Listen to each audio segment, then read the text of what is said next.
saison football bi léemu ubbiwaat bientôt la CAN bientôt la Coupe du Monde 2022 bientôt les Jeux olympiques bu ngeen bëggee seetaan match yi sport bi télénovelas yi documentaires yi film yi séries lu ngeen bëgg dem leen abonné télé internet la télé de l'avenir avec Sartec Méga IPTV 8000 chaînes à 39 500 l'année box bi dañ koy jaay avec donc 30 000 francs abonnement bi 39 500 muy 69 500 année bi yëpp ngay seetaan chaîne bu la neex dootoo fay dara boo amee Smart TV abonnement bi rek ngay jënd à 39 500 donc télé internet la da ngay wifi sa kër mu koy doxal donc c'est la télé de l'avenir. Vous abonnez sur Sartec Méga IPTV, contactez le 77 535 97 62 77 535 97 62. Bonjour à toutes et à tous, bonjour à tous les suiveurs et à tous les inconditionnels de Grégoire Omnisport. Donc Gaye Ndiaye warul tiit warul ragal maa leen di béggee di leen béggee donc on va faire comme d'habitude le récap de la journée jox leen les informations phares de la journée. Donc on va démarrer par une mauvaise information, une information nécrologique, c'est-à-dire ce qui parle de la mort. Donc Youssoupha Ndiaye, donc ancien ministre des Sports du Sénégal de 2002 à 2005, donc a rendu l'âme. Donc Youssoupha Ndiaye dafa wuy ji suñu borom yàlla na ko yàlla yërëm xare ko àjjana. Donc tey la donc le 17 la génn àdduna donc dans son domicile à Saint-Louis. Donc vraiment yàlla na ko yàlla yërëm xare ko àjjana. Donc ñu Abdoulaye Wade moo ko fal ministre de novembre 2002 à 2005. Juge en 1966, il a eu une belle carrière dans la justice sénégalaise. Donc gis ngeen loolu mooy la polyvalence. Juge la mais il a été ministre du sport. Donc c'est pour dire que nit ki mën ngaa bëri ay facettes yu bare. Youssoupha Ndiaye a été vice-président de 74 à 76, puis président de 76 à 84 du tribunal de Dakar, membre du conseil supérieur de la magistrature de 1976 à 1984, conseiller donc de 1985 à 1990, puis secrétaire général 1991 de la Cour suprême, premier président de la Cour d'appel de 91 à 92 et de la Cour de cassation de 92 à 93, président du Conseil constitutionnel de 93 à 2002, ministre d'État. Donc il a eu donc vraiment une carrière brillante donc dans le domaine de la justice. Donc pratiquant du sport, particulièrement football, c'est un ancien footballeur. Youssoupha Ndiaye a été international football junior scolaire de 57 à 60, joueur de football de l'US Gorée de 53 à 59, de 60 à 63 et à la Saint-Louisienne de Saint-Louis en 1960.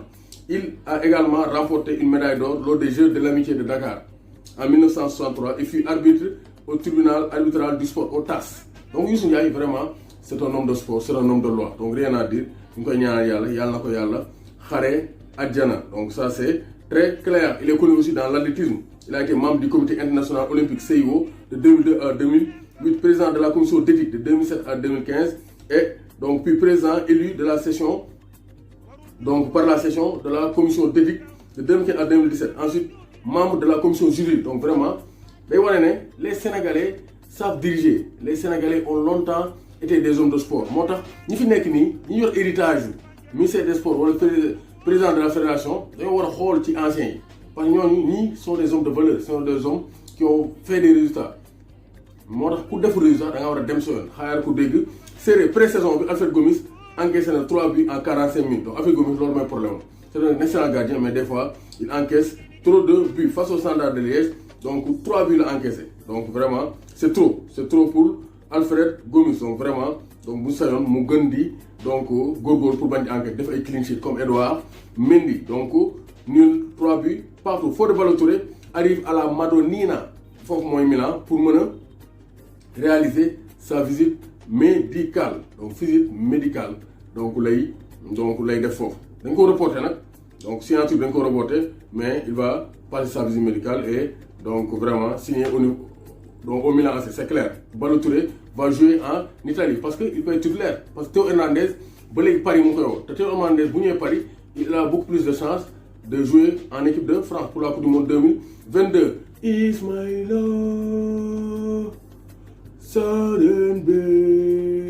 Ismaïla Sarr démarre fort la saison. Maa ngi doon wax démb son éventuel transfert. Amdy Faye nee na transfert am fële ci Liverpool ça peut être risqué. Fernand Coly nee na ko c'est le bon moment de partir parce que même il faut prendre des risques. Boo toogee rek naan c'est risqué c'est pas risqué il faut nga dem Diogo Jota dem na il a fait ses preuves. Pourquoi pas Ismaïla Sarr parce que Ismaïla Sarr c'est un joueur talentueux.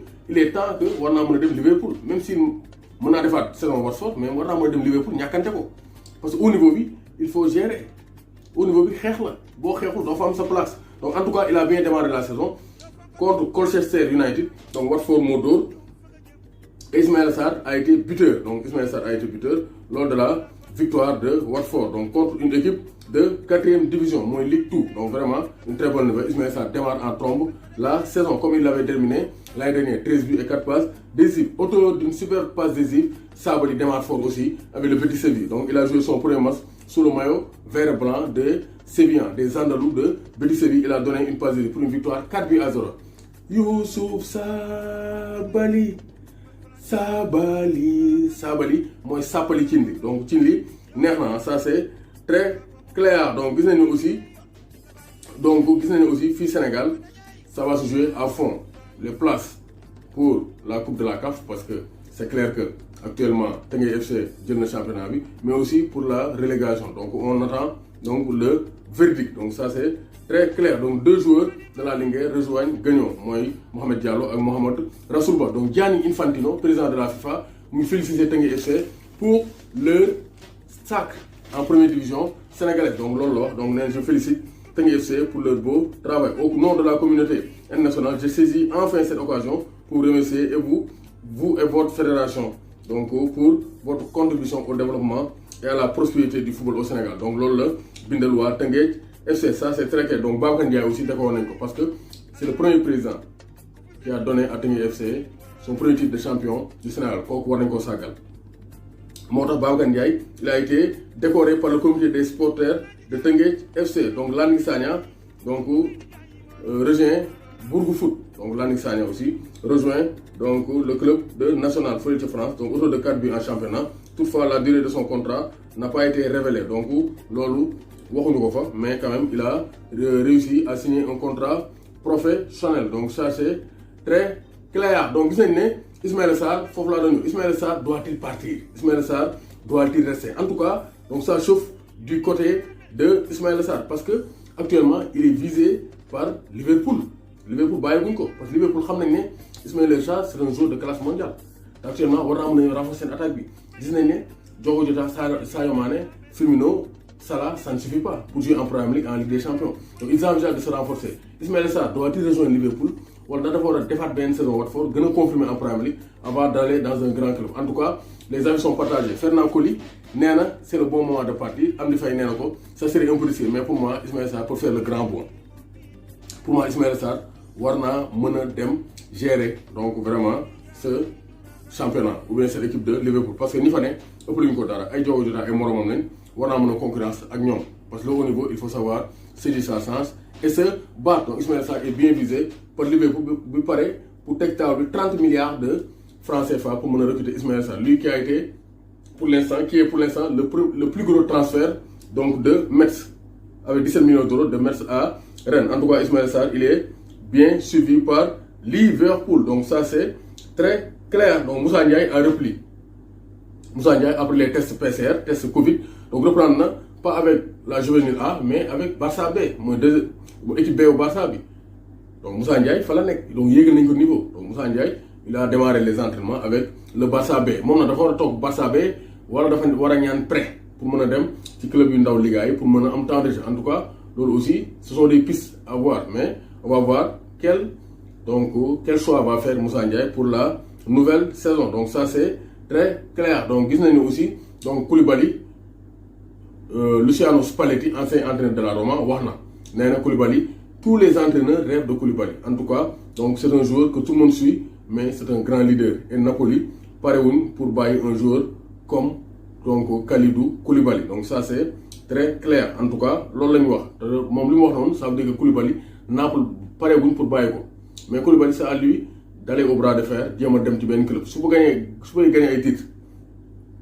am une reconnaissance au niveau mondial par rapport à son talent gagner ay trophées comme ñoom Edouard Mendy ni ñu ko defee ñoom Sadio Mané donc il doit quitter carrément donc vraiment le Napoli pour dem ci ay club anglais yi comme ça dina am beaucoup plus de possibilités de gagner des titres. Donc Harry Kane moom nee na day dem Harry Kane moom cool yi bari na mais Harry Kane bëggul prolonger il veut quitter Tottenham te City ñu ngi koy xàllal yoon parce que City pare nañ pour échanger teg table bi Mahrez, Sterling, Bernardo Silva donc ñoom Aymeric Laporte pour mën a bàyyi donc joueurs yooyu ñu dem en échange d'une arrivée de Harry Kane. Donc Harry Kane il est décidé à rejoindre les Citizens parce que xam na ne bu tooy Tottenham du gagner titre donc il va aller à City pour franchir un cap parce que Harry Kane ba léegi gagnewul titre vu son talent vu les exploits qu'il réalise depuis quelques saisons sur le maillot de Tottenham.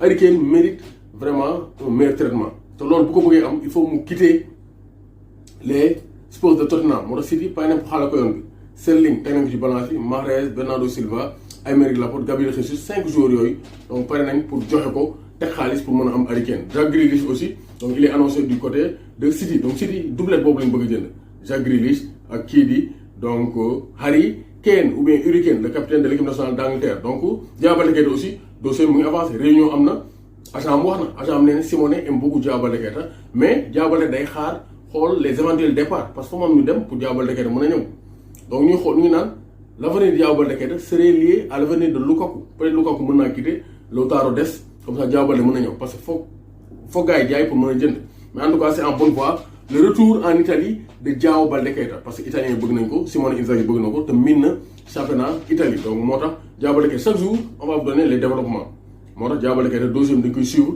comme du lait sur le feu donc ça c'est très clair. Donc le Turin est prêt à passer à l'action pour Locatelli. Manuel Locatelli qui a réalisé une excellente Coupe d'Europe pourrait signer à la Juventus de Turin. Le club vert et noir exigerait 40 millions d'euros mooy Sassuolo bi nga xam ne ñoo ko moom 40 millions d'euros lañ sas Juventus de Turin pour mën a bàyyi Manuel Locatelli donc Juve nag vraiment war nañoo mën a négocier parce que Locatelli dina nekk un grand renfort pour leur milieu de terrain. Donc Arsenal se lance pour Tammy Abraham. Abraham ne fait pas partie des plans de Thomas Tuchel loolu ñëpp xam nañ ko moo tax Arsenal pare nañ pour teg table bi 47 millions d'euros pour mën a recruter Tammy Abraham l'attaquant international anglais d'origine nigériane. Donc ça c'est très clair un ultimatum pour Pjanic donc Pjanic Barça dañ ko def ultimatum ne ko jéemal xool nooy def pour quitter sinon donc ñun duñ la mën a gérer il faut trouver un club donc Juve nag ñu ngi ci dossier bi Juve ñu ngi ci dossier Miralem Pjanic donc au niveau des prochains mois normalement donc Pjanic devrait partir parce que nee nañ ko